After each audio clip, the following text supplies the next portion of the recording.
Discussion board participation instructions for UF200.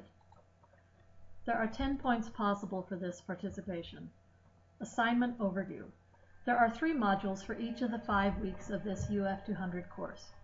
For every module, you'll be reading several documents and watching some videos that provide you with information about a specific topic.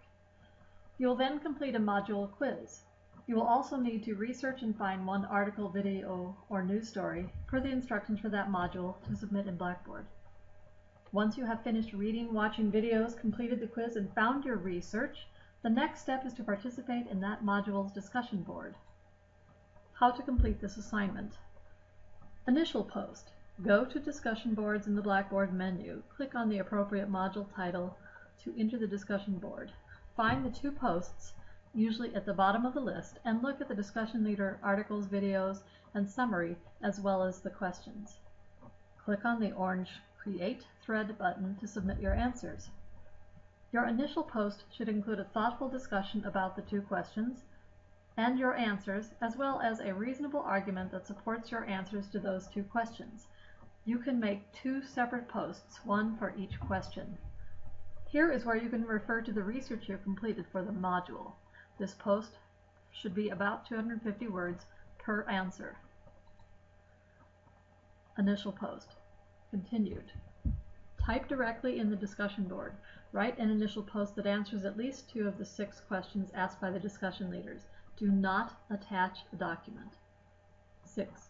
Be sure the title of your post includes the words answers and represents what you'll be writing about.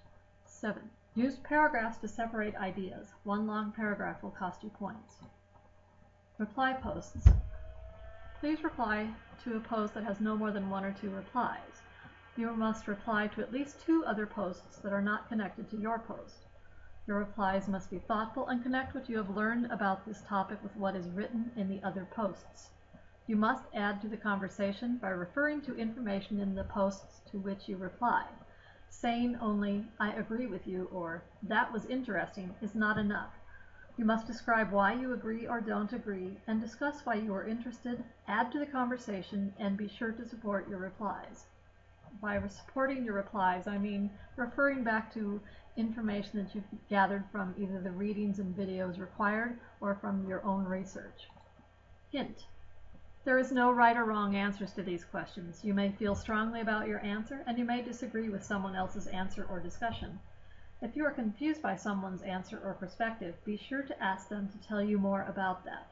The more you know about another's perspective and why they have that view, the better the discussion, and the more each of you will learn about both the topic and yourselves and each other.